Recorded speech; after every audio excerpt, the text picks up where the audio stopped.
most of the biggest jobs I've done right now, like I did this, I essentially broke the world record for the longest parkour chase scene in television history. And we did this huge, like 8 or 9 minute parkour chase, and stuff got cut out. We shot for weeks out in Hawaii for Hawaii 5 I think season 7, episode 1.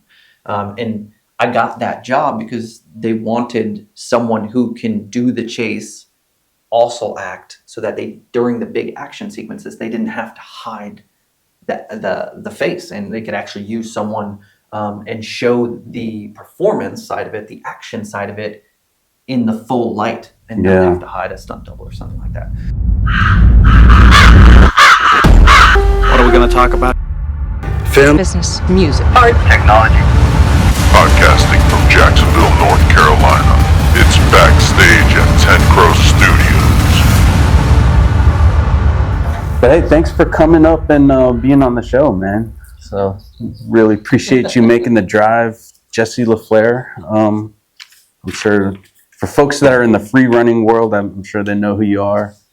And others that aren't, I'm sure that they've seen you on movies and things like that and may not even realize it. I didn't even realize the extent of your resume. So I started like, oh, well, maybe I ought to dig in a little bit further so I can ask some like good questions, some poignant questions. Yeah. So in ways that you can correct me, I'm just in terms of like an introduction. So Jesse LaFlair, you're world's first signature parkour shoe. Is that right? Yeah, I can say like the world's first professional parkour and freerunning athlete with his own pro signature model shoes, like the clip. It's like the Jordans of the parkour world. Yeah, in a way. Yeah. I mean, are we going? Did we start? Yeah, we're going, man. We're running. All right, I'll hit it for you. So, okay. What's up, guys? My name is Jesse LaFlair. I am the world's first professional parkour and freerunning athlete with his own pro signature model shoe. A career stuntman who is transforming his current status in the industry from stunt performer to full-on working actor. And I've been chasing the dream ever since I can remember. That's awesome, man. And you've been in a bunch of stuff too, I've noticed. Like, so you were a stunt double for Nightcrawler and X-Men Apocalypse. And Dark Phoenix, too. The last X-Men films, I was playing Nightcrawler. That's freaking awesome. Well, and I guess that's like right up your alley with the way Nightcrawler moves and. Yeah, I mean that's actually how the job came to me. Was they needed someone who can do what he does and embody that movement. And I had already been kind of doing different creature work in other projects and motion capture for some video games. And but my name as a professional parkour athlete was growing. My audience following. Right now I have 2.3 million followers. At the time it might have been, I don't know, less, million or 500,000 or something like that. So I was building a name for myself, and that's how the job came to me, as a lot of stunt jobs do. The stunt space is such an interesting, it's so different from the acting space, but so much of what you do ends up being the same type of work, but getting to the job is like a completely different journey. Getting from parkour or from stunt just getting into hired. Acting. Yeah. I wrote a book called How to Become a Stuntman, the ultimate guide to quitting your boring day job and living the dream, or something like that. It's on Amazon. I have an audiobook. It's real fast. It's like an hour listen, or if you want to read it, you could. But in it, I talk about just the experiences of how to become a stunt performer. And so much of it isn't necessarily skill-based. It's much more about networking and being in the right place in the right time. And as most dreams kind of lend themselves to, you have to show up and go to the space that it's happening. But as a performer, obviously, other performers in the stunt space need to know who you are and what you're capable of. And that's how you get hired. A lot of times they'll call me and say, hey, Jesse, I need someone who's like 5'2", but can do flips and it looks like this Spanish actor. And you're like, okay, let me think. And if I know someone that I trust, I can easily say like, oh yeah, Todd's a great guy. I think he'll definitely crush it for you. And just off of that, Todd will get that call and at least be looked into. Acting it's not really like that. Yeah. So much more of it is casting and getting the opportunity to find getting a casting director even give you the audition. And yeah, it's been an interesting battle to sort of navigate right now as I'm diving further and further into being a working actor. So as a working actor, do you see yourself, I mean, because you went from the stunt world, now you're starting to move more into the acting world. Are you the kind of actor that's going to be doing all your own stunts? Do you? It's a great question. So I'll be 40 this year, which whatever, age is just a number. But Yeah. at the same time, when you're living an action sports life, you tend to get beat up more than others. But I also stay active. So to answer your question, I think right now I'm in that transitional state with what I have as a specialty that I get to bring into the acting world is that I have this history, I have these credits, and I have this, most of the biggest jobs I've done right now. Like I did this, I essentially broke the world record for the longest parkour chase scene in television history. And we did this huge, like 8 or 9 minute parkour chase, and stuff got cut out. We shot for weeks out in Hawaii for Hawaii Five-0, I think season 7, episode 1. And I got that job because they wanted someone who can do the chase, also act, so that they, during the big action sequences, they didn't have to hide the face, and they could actually use someone and show the performance side of it, the action side of it, in the full light, and not have to hide a stunt double or something like that. So for that job, I didn't have a stunt double. I did just work this incredible job that I can finally talk about because they released a trailer. Awesome. Yeah, I was going to ask you about this one. Right now it's called Los Gringo Hunters, but I think it'll be on American Netflix as well, probably called The Gringo Hunters. We'll see if they change it. It is a Spanish forward show, but I went out to Mexico and did this wild chase scene in Ensenada, California. Yeah. And then we also shot right at the border in Tijuana, which was absolutely absurd because my character, not to ruin it, but I'm essentially a bad guy. And the way that I'll describe the show is all about this special unit, a special forces unit called the Gringo Hunters. And in Mexico, a lot of times people flee America that have done crimes to get away because we're so used to this concept that in movies, like, yo, get to Mexico, we can't get in trouble. We're free. We're free, across the border.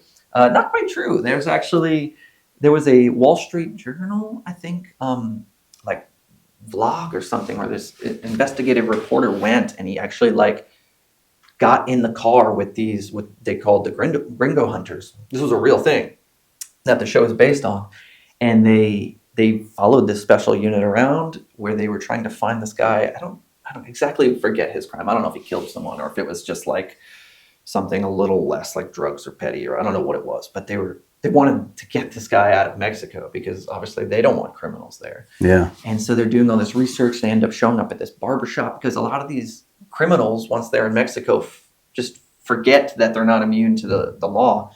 And so they'll like still be posting to their Instagram, and they'll be like trying to get, barbershop clients. Yeah.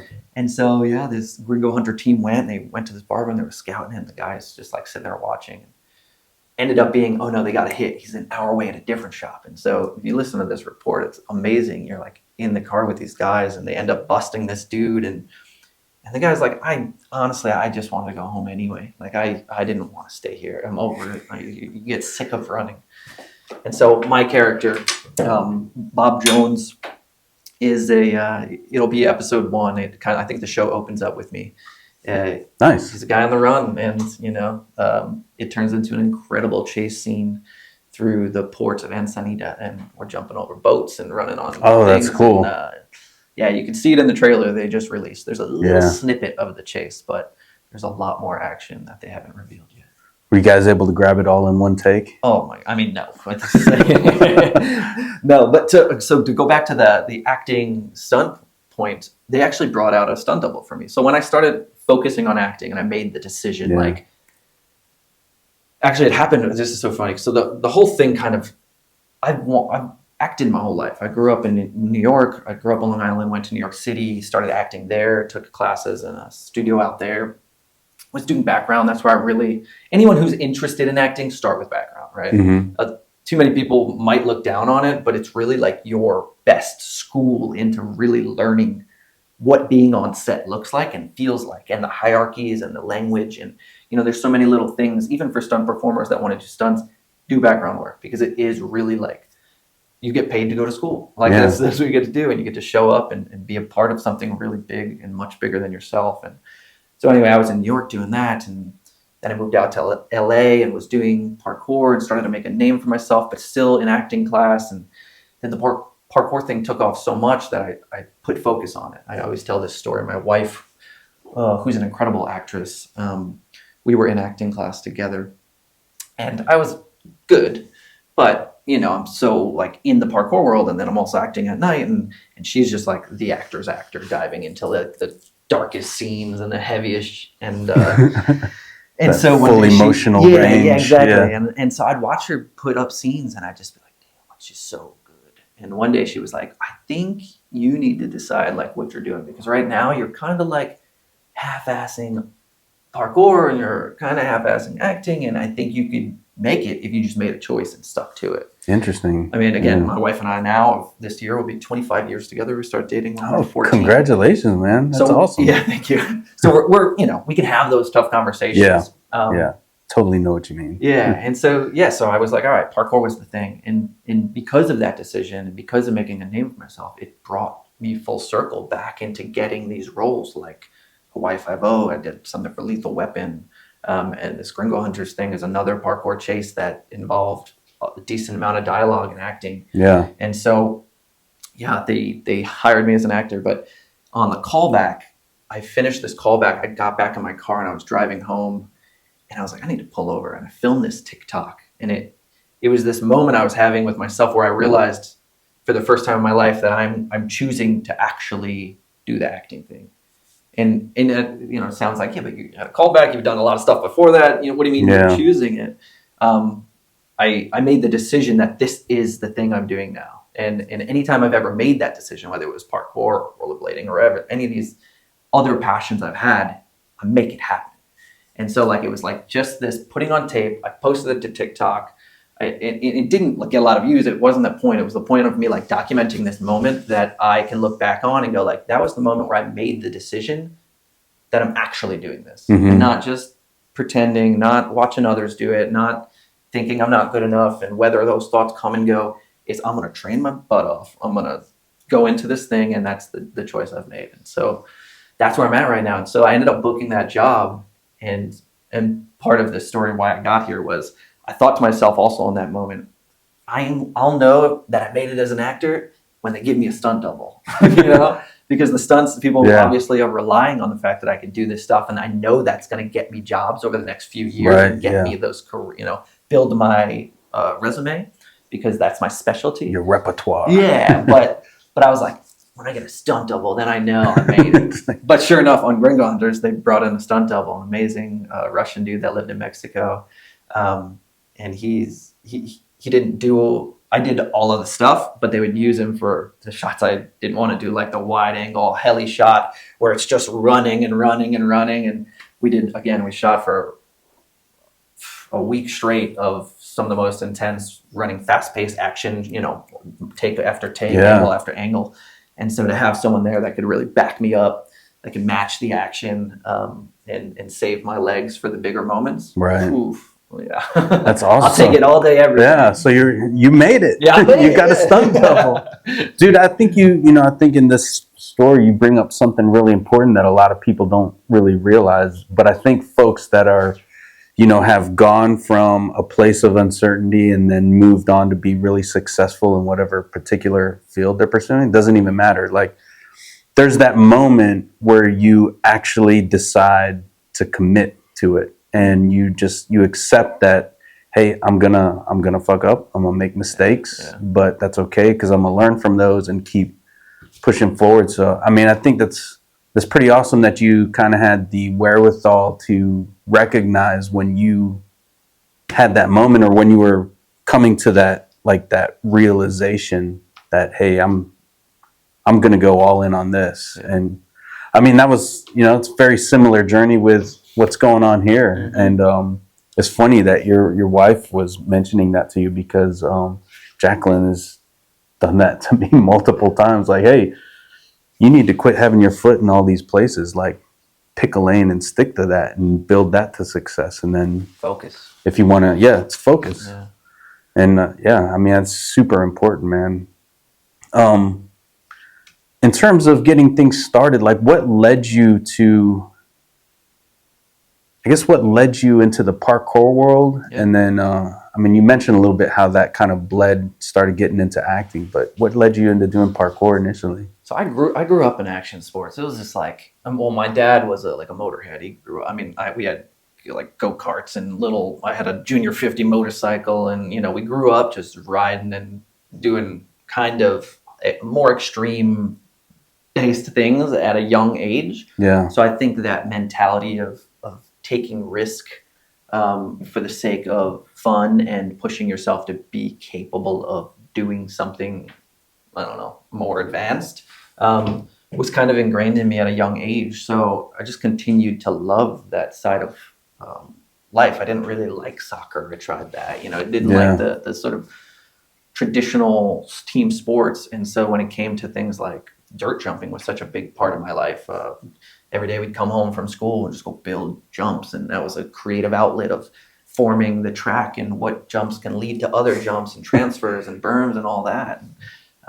I fell in love with rollerblading. And again, it was just like the ability to this feeling of flight that you could get from like launching off a fly box, or I started flipping on blades and sort of, again, each one of these things I took pretty serious. Like I was like, all right, I got to document this, got to put out the video, got to get the sponsor, got to like, I always recognized pretty early on that if you can figure out a way for someone else to fund your passion, you get to do the thing you want forever, or at least get paid to play. Yeah, that's a good point. And so I think that was always part of it. And even when I got to college, I was still rollerblading. I had a couple sponsors, you know, it was just fun stuff. And I went to school for art. That was another thing. Well, if I could just be creative, create art, and get someone to pay me to do that, like, it was always that side of it. And so when I was in college, I found some guys doing parkour.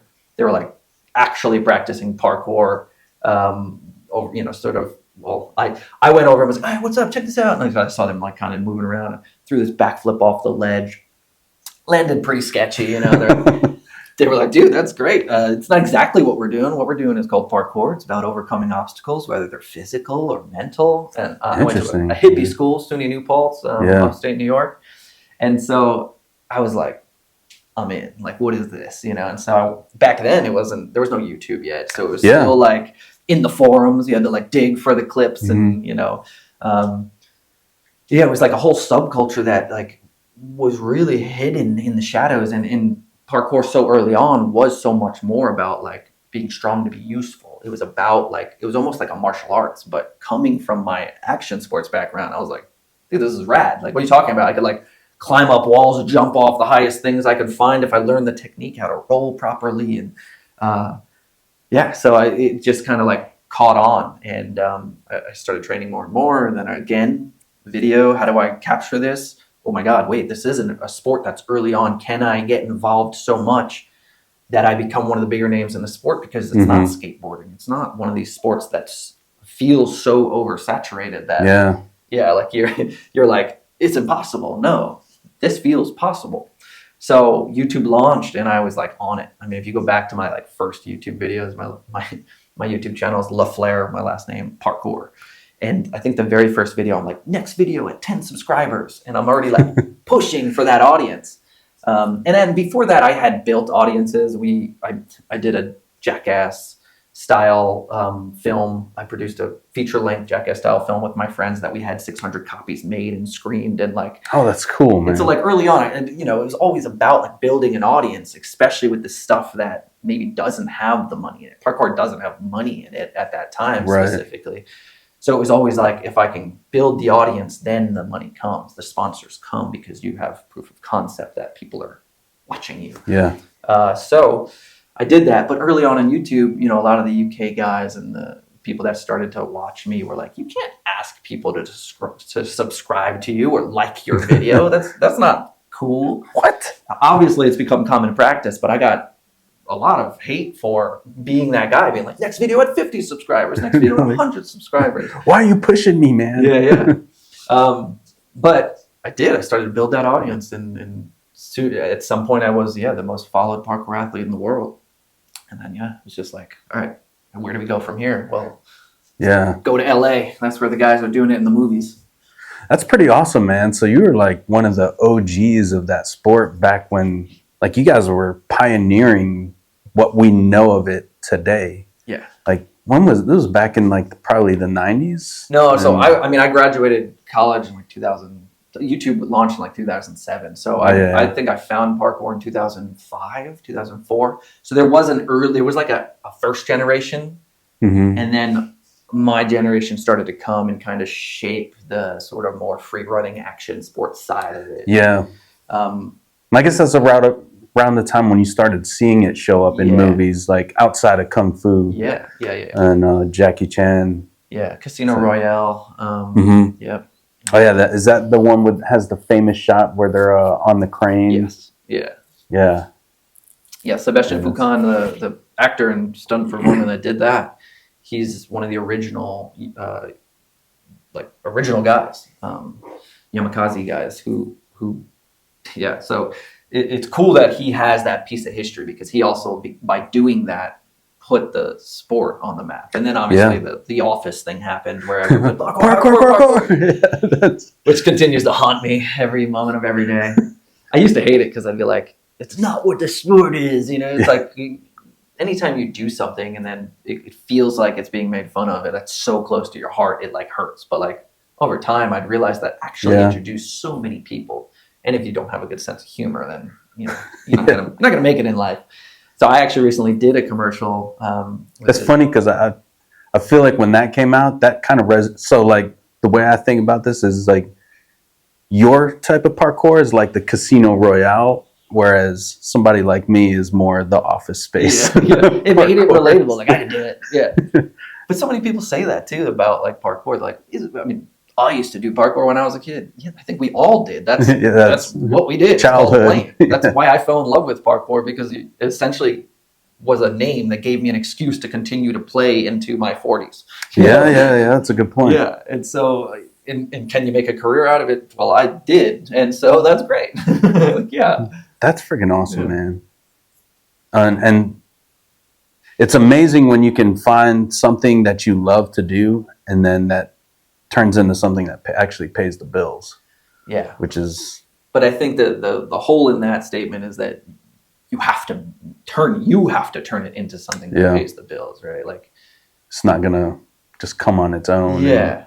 And so it takes work and risk, right? I think I'm crafting another little Instagram reel, that little acting reel I had put up where it's kind of me talking to my inner dialogue.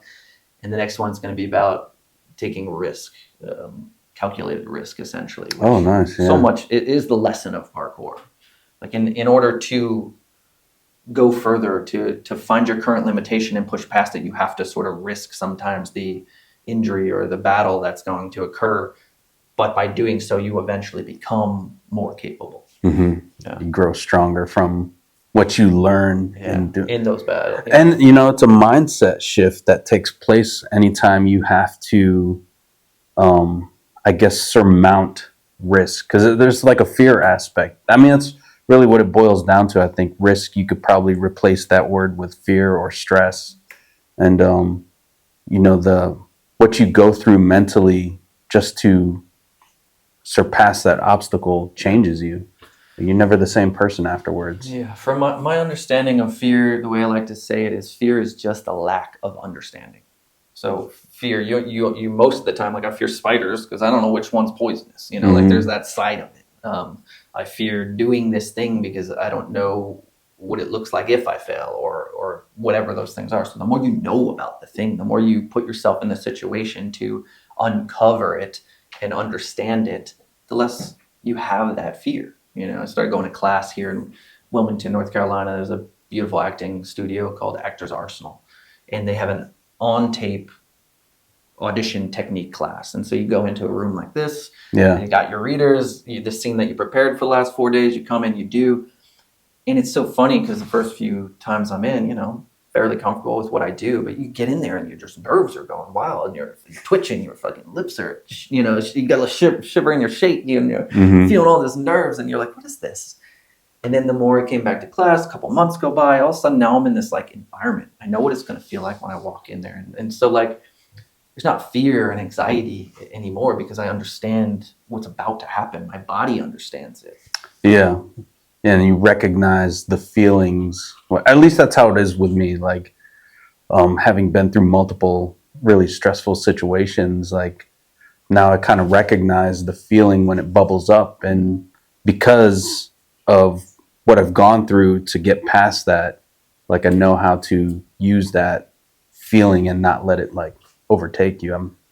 Yeah, you can almost get comfortable in that feeling because it's like a familiar. It's like putting on your favorite shirt. You're like, oh, here it is again. There's that feeling. It's like a little adrenaline Been here rush. Before, Yeah.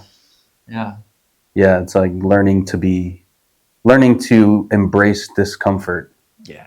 And there's a point you brought up earlier that the importance of like networking and knowing people and people knowing you. And I was just going to point out that we're having a filmmaker meetup on March 22nd. I'm pretty sure I'll be there unless I got a job. Yeah. So I'll see you guys there. No, I mean, it's so much about what we do is networking, right? Yeah. So my journey to get out, so right now I live in Wilmington, North Carolina. By way of New York City for 5 years, Los Angeles for 12 years, had a child and was like, I can't be in LA. I don't know. It didn't feel right. Yeah. I renovated an RV. So I traveled in an RV with my family for 9 months all around the US, trying to figure out where I wanted to go. And we had some incredible stories and journeys that happened on that. Chased by buffalo, trying to get lava rocks and jumping in hot springs and waterfalls and really living the van life to its fullest while really seeking out like where in the US do I feel like I want to build a family. Yeah. And that took us into the Blue Ridge Mountains, 2 hours west of Asheville, a small town called Hayesville, North Carolina. Mm-hmm. It was incredible. I did the whole like compound situation. It was we had 7 ponds, 11 waterfalls. I built a spring-fed cold plunge and a barrel sauna out there. We had a summer kitchen. We were hosting hip campers and a couple of kind of hippie events, building drones, and so we did that for 2 years, and I loved every minute of it until I realized, like, man, there's like no real creative energy around here. There's no young, like, real, like, I don't know, something to stoke this fire that's still inside me.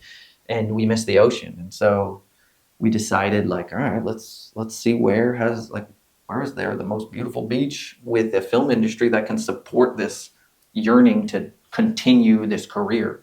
And as that fire, that acting fire and the Los Gringo Hunters call back and all those moments started to happen, it was like, we got to go. So we ended up in Wilmington, North Carolina. And now I'm here and I'm trying to do that. I'm trying to figure out, like, where are my people? Where are the creatives? Where are the ones that are like willing to build a building and put in the podcast studio and write back on Instagram and sit down and have these conversations that might turn into something bigger later. Yeah. And it's been an interesting journey in Wilmington, and I'm constantly trying to invent new ways to like run into people or get conversations started, because it's when you're this late in life and people have kids and families, it's very, I don't know, it's an interesting time to like try to make new friends. And I guess the question is, like, do you need friends? Do you need It's not like you can knock on someone's door like, hey, can you come play? Yeah, come play. But friendship takes work too. It takes sacrifice. And I think good friendships are that. It's like the deciding factor to like show up for someone, even if it's not in your best interest, because you're trying to support this person that you're saying, look, I care about you too. And this isn't just a business friendship. It's like, so it's been, I've been here since March. So we're approaching a year. Oh, wow. So you're relatively new to the Wilmington 1 year scene. Has it been treating you pretty well so far? Pretty good. Yeah. Again, Actors Arsenal has been an amazing space to kind of meet people with that same distinct goal, vision. I signed with an agent, STW, out here, who has an office in New York. She lives out here, and she is known for her work in Atlanta. So that's been incredible because I was like second or third class in. She had come to see me because the amazing people that run the studio had known that I was both in need of better representation and also very interested in specifically working with her. Yeah. So they let her know that, and so she came in specifically, I think, to see me do work. So luckily, it didn't tell me either. But luckily I came in, I was super prepared. It was like this really fun character in an art studio. And like, I was just like, I had this whole thing already rehearsed. And so I went in and I crushed this scene and just like had fun, played, like was full bore into this character. And so she showed up and watched this scene and saw me as an actor. And so many of my past representations and moments have been, again, Jesse is a parkour guy because so much of my media is that. So to have someone to see me as an actor first and be putting me up for these guest stars and co-stars, and it's exactly where I want to be career-wise right now. So that's awesome. Let's use the parkour, the action, the stunt, credits. Yeah. But let's at least recognize that outside of that, I'm actually really good at this thing, and I'm giving my all. Yeah, and that's great. Like this industry that you've made the choice to pursue, like now that's standing on its own legs. Yeah. And the parkour free running thing is just a tool that you have in your arsenal of acting tools. Yeah, which is awesome, man. And I was gonna ask you what brought you to this area, so that's pretty interesting. Like Asheville, I always thought of Asheville as a really creative place. So I was 2 hours west of Asheville, so it wasn't really like. It didn't really line up for like, oh, go out there. And even when we spent some time out there, we were in the RV for almost a month while we were closing on the house. And so we stayed in Asheville, and as an actor and someone like the industry wasn't there as much as I thought it might be, because it feels like a city that should have its own like built-in infrastructure. But kind of just, I couldn't figure it out. But I am trying to figure out Wilmington. It's still another challenge. Like, for me, from an outside perspective, now being on the inside, there's some amazing independent filmmakers and production teams like Honeyheads who are... Yeah, they're killing it, man. They're killing it, and they're a good example of like putting their heart into it and doing the work. And they're consistently, like, I think, rewarding themselves with more and more productions. And I actually just got put through to producers and director on a small project that they're doing next week or 2 weeks from now. That's so awesome. I might be acting on a piece they're doing, as long as the director goes, yes. Yeah. I like that guy. Sure. But yeah, so I'm trying to figure it out. And like, there's a part of me, right? I think the insecurities and there's all these things that sometimes just need someone to look at me and go like, oh, you're great. I love that. You should keep going. And so I don't know if it's like finding a mentor or finding someone who's just like further along in life, that the mentor thing feels like it's a necessary thing. Yeah.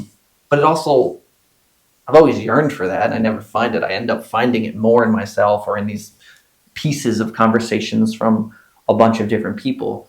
But I think there's that dream that just like, you're like, what if someone just discovers me one day and says like... Man, it's maybe one of those things that's like, that resonates with me, because I completely feel what you're talking about. There's been so many times where I'm like, man, I wish I had a mentor that had like done what we're doing, so that would probably make this process so much easier. But in lieu of that, if you have the drive and the fire, you're still gonna go figure it out, better or for worse. And maybe it's one of those things that when the student is ready, the teacher will appear, sort of thing. And yeah. I mean, it'd be so good they can't ignore you, kind of deal. And then all of a sudden, people show up, and maybe we'll be ready for it then. Yeah. I mean, I know that I'm still kind of in a proving ground space. I think I'll always be in that headspace. I think the insecurity of or the imposter syndrome, is like, it's kind of a driving factor. It's a piece of you that I was thinking about on the drive over. Actually, I was like, without it, like, if you're like, confidence can actually be a hindrance. And I thought about it in regards to a lot of these like singers who are like, have no idea they're bad, but they're just so confident. Yes. But even more so that they won't get better because they don't know they're bad. Yeah, right? yeah. And so I think insecurity can be a powerful tool to drive you further along your timeline. Good point. Yeah. And so sometimes when I'm feeling that way, or I'm like, am I good enough? You know, like that question alone keeps me moving as long as I get little wins. I think that's the thing that I need to bank on. And the film industry tends to reward, especially having these two different careers. Like I still am working stunts. If you gave me a call right now for 2 weeks, stunt doubling a dude, I don't need to be the guy. Mm-hmm.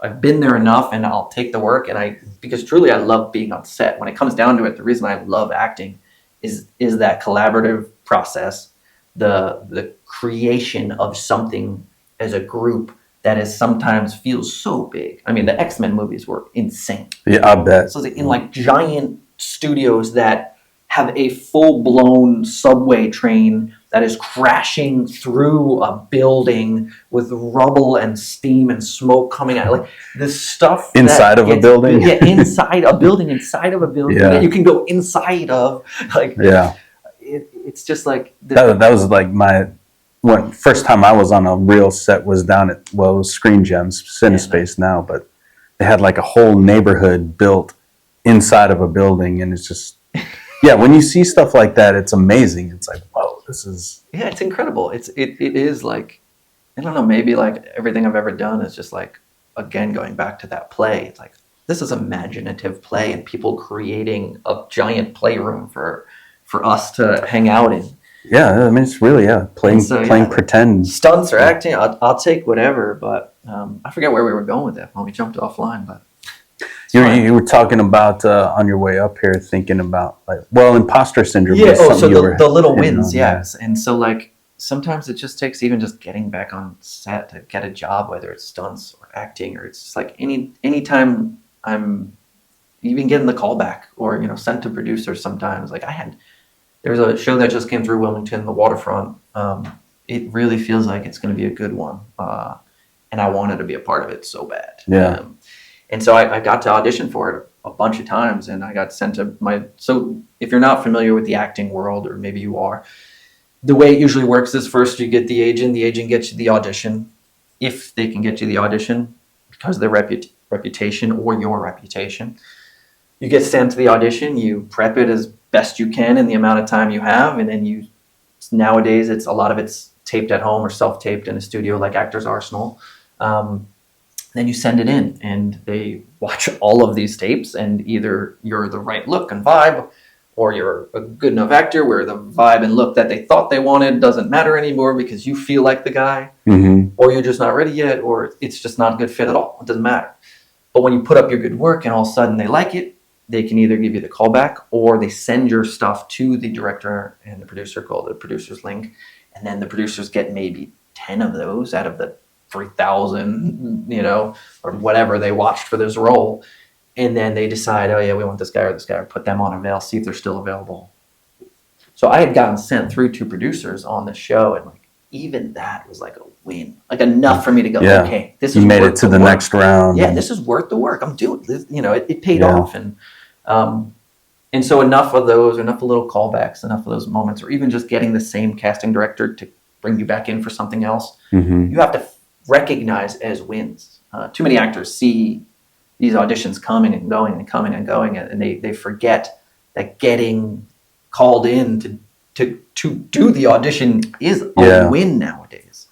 And so I've just been celebrating the small wins and recognizing them as the progressional steps to get further and further into booking those roles. And you know, book here. I just did that A24 project, which was incredible. Was that the Gringo project? No, that's actually a different project. It's called, I don't know if right now it's called Onslaught. It's directed by Adam Wingard. He directed Godzilla vs. Kong, the last two of those. And so he came originally from like more of this horror-based filmmaking. He actually did that movie that they called The Woods, which turned out to be like the Blair Witch Project 2. And so I've listened to some amazing podcasts with him talking about their marketing tools for all that stuff and the creative way they marketed it to the audiences and kept it a secret. But anyway, so working for him was really cool. And And that was up in, you filmed up in Canada? Is that right? Albuquerque, New Mexico. Oh, Albuquerque. Yeah. Okay. Which it snowed while we were there. It was kind of wild. Again, it's like high desert, but also like I just wasn't expecting to snow in Albuquerque. I think people have their idea of how a desert should be doesn't always match up with the reality of it, because it gets freaking cold. Oh, it was cold. Thankfully, we were in a studio most of the time. I played the team leader of a special unit that was going in to face some, well, I don't know if I'm allowed to say anything. Can't talk about it too much. Yeah. But I do have, actually, I put up my audition for that one, which I'm probably not supposed to do either. But it's, if you go back on my Instagram, it's like the one where my head's getting like crushed against a wall. And I think I remember seeing that one. Super fun audition to film. Like, I just like going in, and I have a little, at-home studio, and I light it. I try to make it cinematic, and anything I can do to like give myself an edge, whatever that edge would be. Yeah, you want people to visualize you as that particular character. Yeah, and casting's watching like thousands of these people with like against a gray wall or a half blue screen behind them, and it's not lit well or it's overlit, and so I'm just going in and like trying to make the whatever I can do to stand out. And maybe that's the insecurity about the acting. Like maybe it's not good enough, so I'll just give you everything. But I really do believe it's like any edge you can get. Well, I mean, it makes sense, as somebody that's up to this point primarily been behind the camera and having to like choose actors and stuff like that.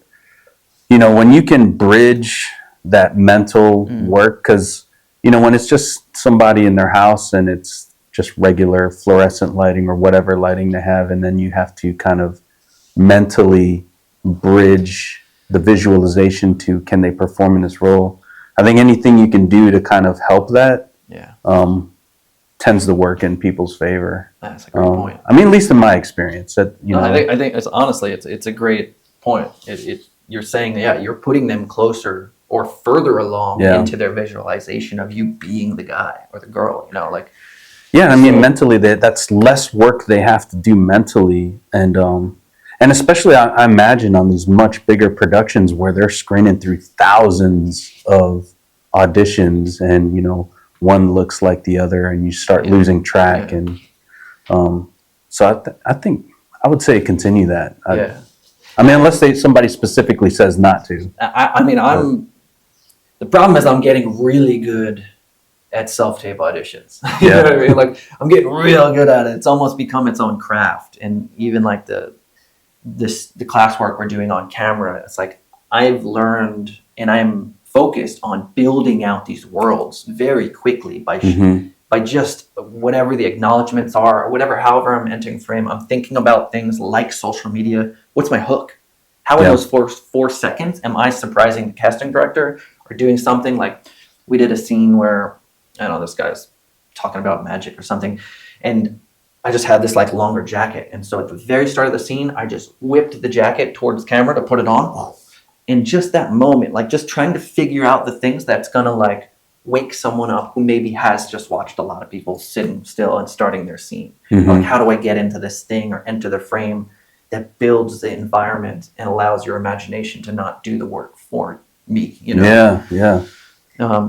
But it's been fun. And I think, so much of film is that too. When you really start getting on some of these bigger projects, most of the time they put a camera in your face and the other actor left and you have to pretend like you're watching this thing happen. And like, it's so much imaginative play anyway, that I don't think that getting too good at self-taping is going to be a problem. I think it's an amazing tool to have. Well, and as you bring that up, man, I'm thinking, the world that we live in now, like, you're filming a self-tape to audition for a particular role, but, and maybe some people don't connect this, but what you're also doing is you're creating content that you can post on social media. So, like, even anybody else that's out there, a casting director, producer, whatever, that's comes across your page, you have all of this content of you, even if it's all just like audition self-tapes. And they're seeing that and they're like, okay, they're getting to explore, basically what you do. So I think people that are doing that, if they're not using their self-tapes and using that in a way that they're also making it for social media content, it gets tricky. that's kind of an opportunity, I feel like. A lot of the things we're doing, we're signing NDAs. Casting directors are saying, do not post any of it. But there's ways around it. If you're even one of the ways a lot of people do it is they'll do it without the audio. So you don't hear the lines, you're just seeing a performance, and then you put it to some music. And things like, there's ways around it. Or just stacking it up until the actual project comes out. Now you're not revealing anything. It's fine. No one's going to care. But you bring up an amazing point that kind of a battle that I'm in right now is, as someone who's lived in the social media space and built careers off of creating those audiences and keeping them, and transitioning from a parkour space into this acting space. You go to the top actors in the world, they're not creating acting content. It doesn't even say actor on their thing. They're like, I love dogs. And you're like, shit, am I not like an actor? Am I not really an actor if I'm like really trying to be an actor? But again, we go back to the different level. Thing. I know. But we go back to the parkour thing where I go, okay, but this is the thing that I need to do right now to prove that I can do it. And if someone's going to come to my thing because they heard about me, or they're kind of checking into you, oh, he did pretty good, but who's this guy really? And then they show up and see work, just constant amounts of work being posted in creative ways, then maybe that's the icing on the cake. Okay. Yeah, this guy's right. Yeah. Well, because, your channel, it's not just insight into you as a person or whatever you're going through or however people choose to run their channel, but, oftentimes can also be like your resume or your body of work. And I guess, people don't even need to have an actual audition. There's this one guy that I follow, and he does these dramatic monologues, but he'll take the lyrics of songs. Oh yeah, I've seen that. And just do that, and whatever, and transform it into this. Yeah, I think it's he did one. It was Gnarls Barkley, the song "Crazy." Yeah. And he took the lyrics of that and set it into 1756. So I'm enjoying the challenge of trying to figure out how I can reinvent myself as a content creator in the acting space. And one of the things you had just posted was a new attempt at that. It is a kind of a dramatic sort of acting scene within myself and my own inner dialogue, discussing a topic that is relatable and is timely, and people hopefully will be able to connect to and share and save on their social media because they relate to the thing, not because Jesse's acting. Yeah. So I want the acting to be good enough where it's not the focal point. It's literally the message that people are connecting to. And if they're sharing it, it's a beautiful sort of Trojan horse of my acting abilities being put out in the world. Yeah, absolutely. Yeah. But for a reason that I actually am, that I care about. And when I first started doing content parkour stuff, I loved being the inspirational guy. I loved getting people fired up and changing people's lives and getting, at some point being the inspirational guy became so oversaturated that it felt uncool. So I pulled back from it because I have the insecurities. I need to be the cool guy. But I miss it. I miss firing people up and having real conversations and getting people just stoked and inspired. And so I put up that love one that I'll reshare on Valentine's Day. And it did really well, and people connected with it, and no one said anything about the acting or anything. It was just a piece of content that they could relate to. And so I was like, I need to do it again, and I was so fired up. And again, that's that small win, right? That was some confirmation that okay, this works, this is resonating with people. Go further. And so I did, and after I did the second one, again, great response, more shares and saves on those two pieces than I've had in a long time on any of the other stuff I've done. And they didn't get a ton of views. Great for still fill it. The one has 13,000 views. That's still a small stadium of people, you know what I mean? Yeah. But from the bigger thing, you're used to millions of views on things, and I don't care anymore. It's 13,000 on something like that people are connecting with is way better than seeing me go through a glass wall and getting 30 million views on TikTok. No, seriously. Cool, that's like you said. Yeah. That's a TED Talk at a stadium. Yeah. Equivalent. And that's that's a pretty big audience. And Yeah. if you think about it in like real life terms. Life people, yeah. Yeah. Yeah, I think we're so disconnected from numbers nowadays in social media. Yeah, everybody's like, well, if it doesn't have 1 million views, then it's not great. But I mean, you know, that's some of the people that share that content, like some of these like second unit directors and stunt coordinators and just people that I love and follow and built relationships with that I would never think would share my content. Because I feel like nowadays when you share something, you're essentially saying this is part of my identity. This is, you know, whether it's a joke or meme or whatever it is, you're like, this is me.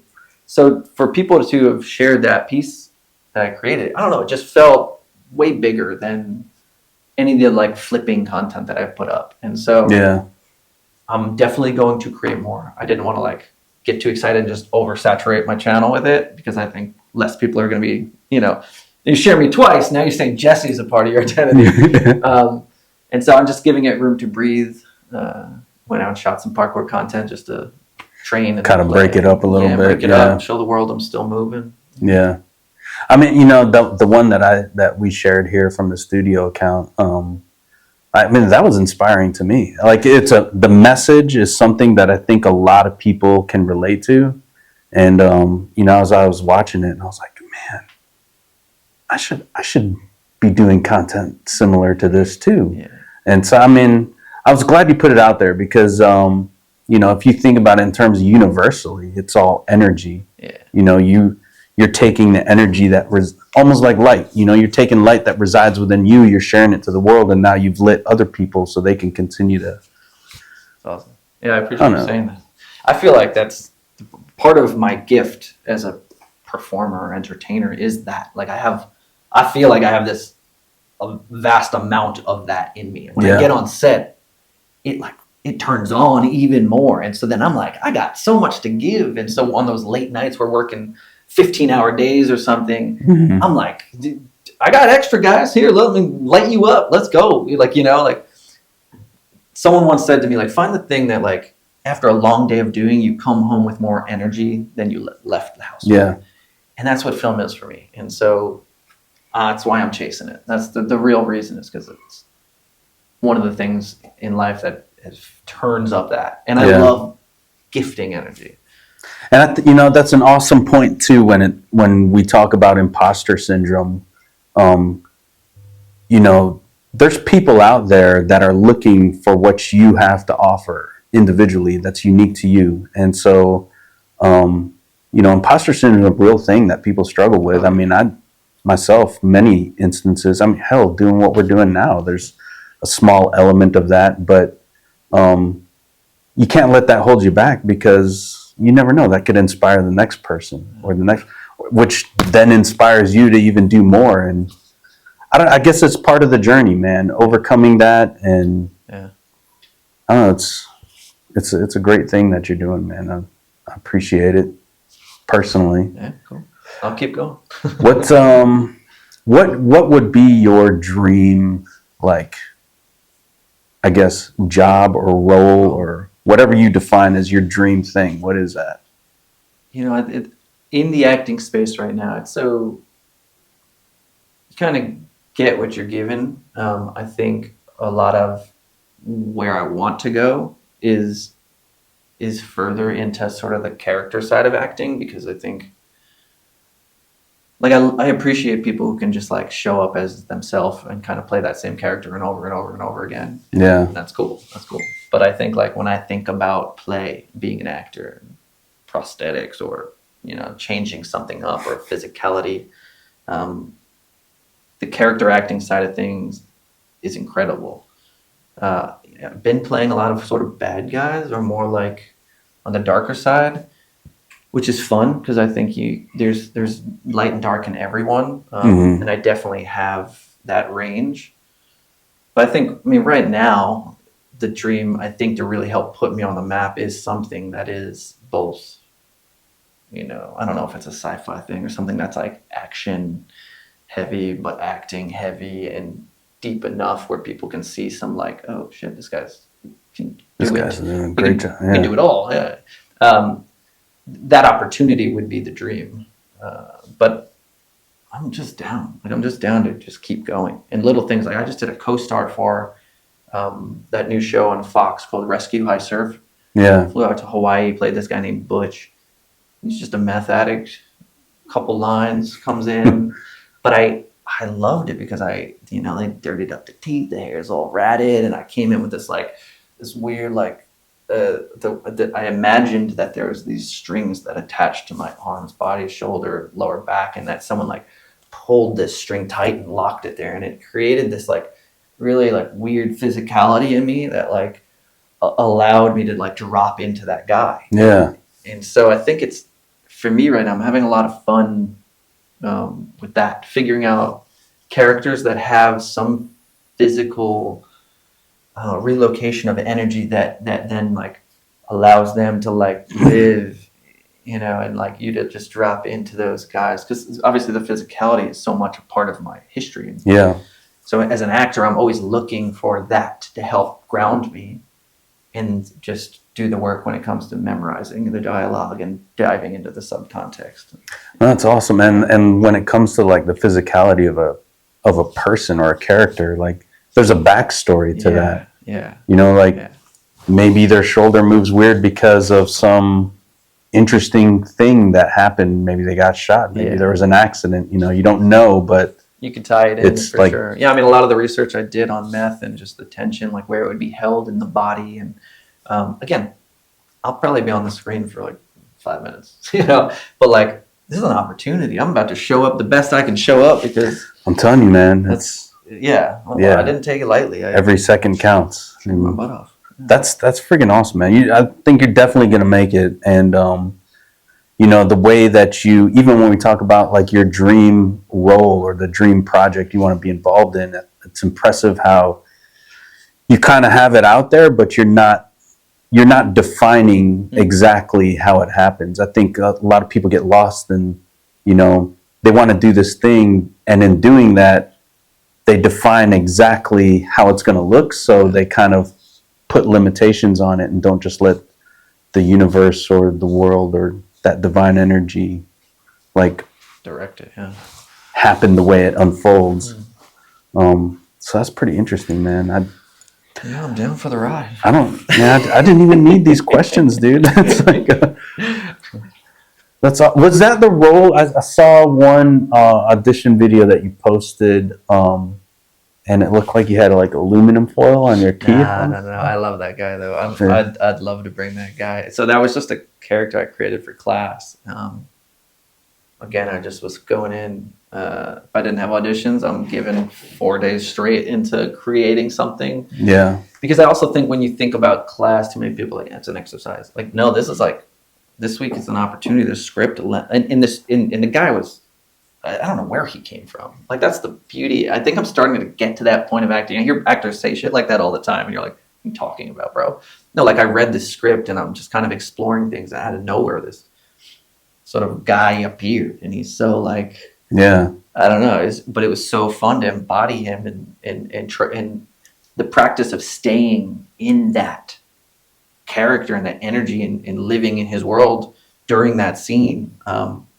It was a fun exercise to like, shit, I can do that. Oh wow, that's awesome, man. And yeah, people loved it, and so I think I don't know if I brought him back for something else. But I want to. I want to bring them into one of those like inner dialogue skits somehow. And people will be like, the fuck? What was that? They probably all won't be the most inspiring. I'd love to just also hit some funny ones or things that relate but aren't like trying to change people's lives.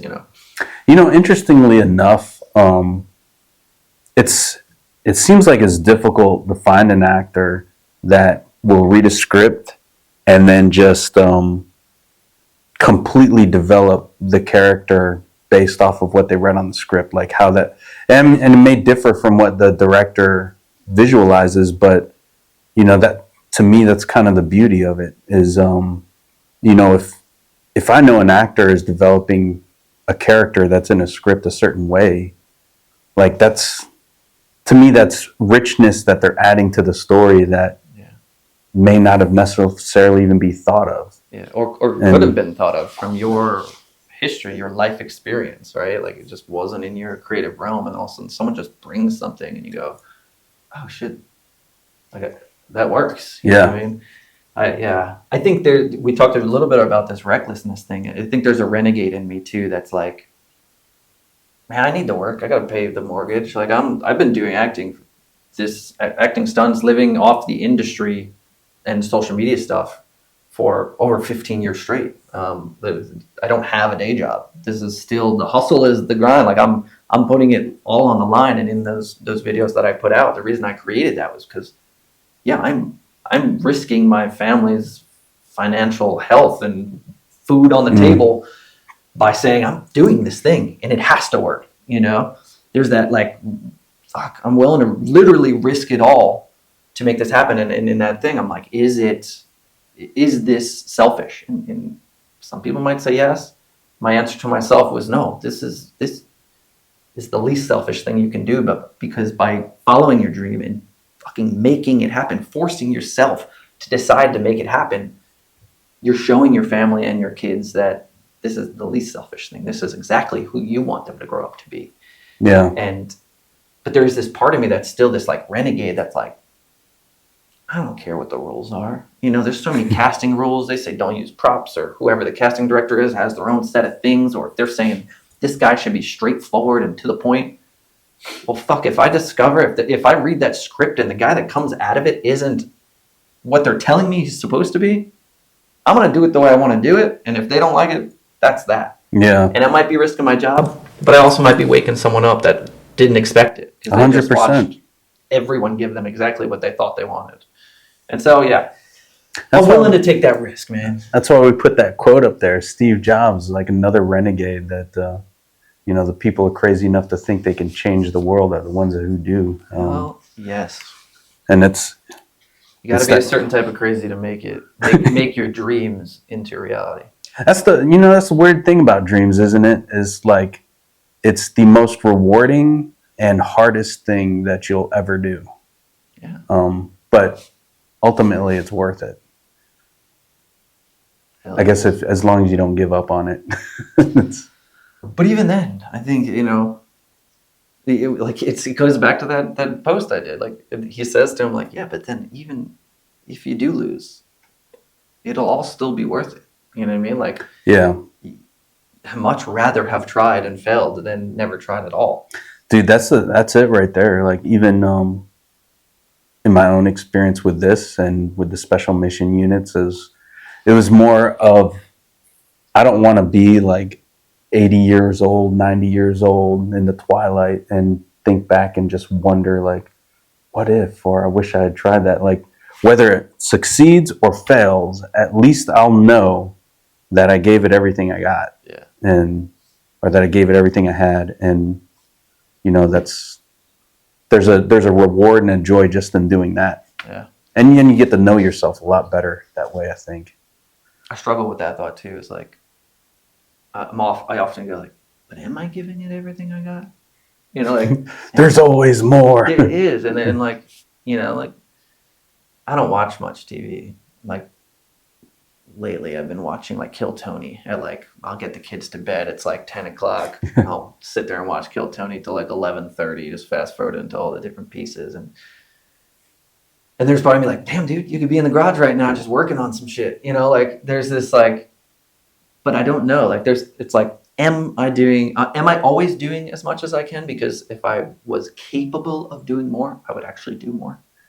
You know, like there's like this very perplexing concept of like, no, if you could, you would.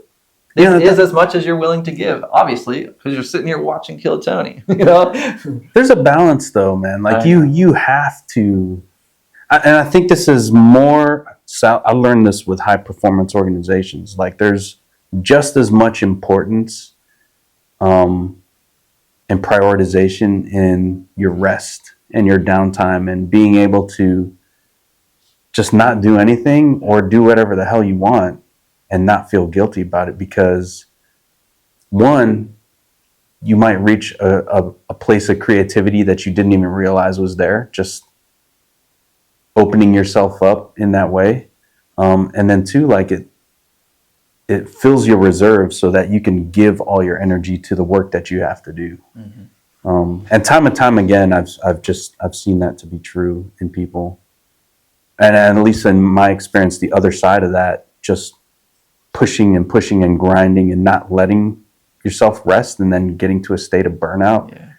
That's bad. I mean, that takes years to recover from. Yeah. And so, yeah, I mean, that's my experience with that. I'm sure everybody's different. I agree. I mean, and I know when it's go time, like I turn on, like, ooh, shit, talk about those tours and things I put together. I produced 55 events all around the world. Some of those moments, like those were months where I just like turned on, did the work, got the sponsors, bought the tour bus, got the rep, did the art for the rep, bought the merch, signed all the merch, did all that, got the people, got the athletes, made the, called, and like, so I know when it's time, I get to turn it. I am still very capable of just like going all in and turning it on. So I just maybe reminding myself of that, right? Like, yeah, sometimes you just gotta sit down and chill for a minute. Yeah. Yeah. Yeah. Especially after, I got a crazy 5-year-old boy who just never stops. So those moments you could sit down for a second. Yeah.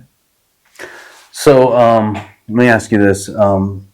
Advice for actors that are maybe not quite where you are right now, but coming up, like what advice would you give them? Yeah, absolutely. I talked about doing background work. If you're not familiar with background work is, or being an extra in a film or TV show, there's so much stuff filming all over the place. And there's actually casting offices that just focus on background. You can go put your picture up. It doesn't have to be a professional picture. Then there in LA, you can call into this background service and see what they need. And so getting on set is like step one, because even if you think you want to be an actor, it's not for some people. You get in there and you realize, hurry up and wait. Get you in costume. Come on. We got to get you guys, get your shoes on, get everything going. Yeah. And then you're like, what did we just rush for? Because I just sat down in a chair for 5 hours. And then they're like, come on, we got to get you on set. Hurry up and wait. And there is a hierarchy in film, and in background a lot of times doesn't get treated as good as union background. And then union background still doesn't get treated as good as featured background or stunt performers or actors and top actors, above the line actors. And knowing that environment exists, you can see it all from background. But you also might get there and go, oh my God, this is exactly what I want in life. And I feel like that's what I discovered when I got on set for the first time, a real set. And so then from there, it's like, okay, start training. Get your acting skills up, start taking class.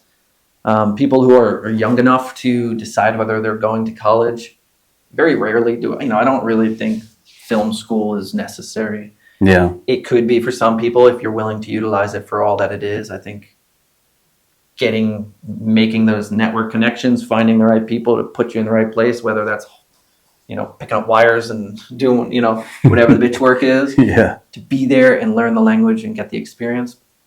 But in the acting space, people are like, acting school is like somewhere you can go to like mess up a lot and not be judged at all and learn so much. And I often wish that now I'm in this space that I kind of wish I did go to university for acting. I went for art and got my bachelor's of fine arts.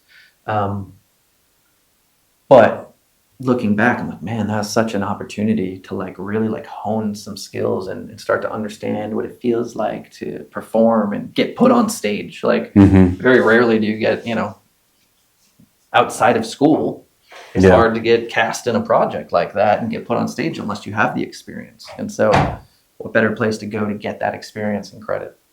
But outside of that, I think the bigger thing for any career in the creative arts is understanding there's always a third door. There's a book called The Third Door.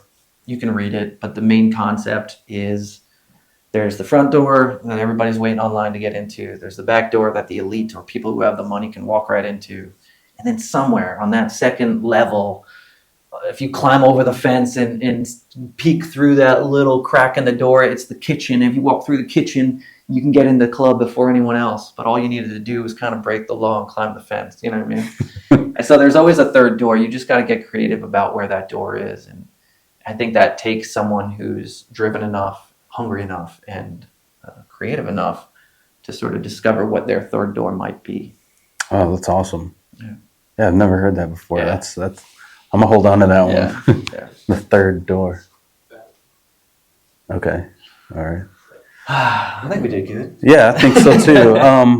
I guess wrapping up then, where can people find you and your work?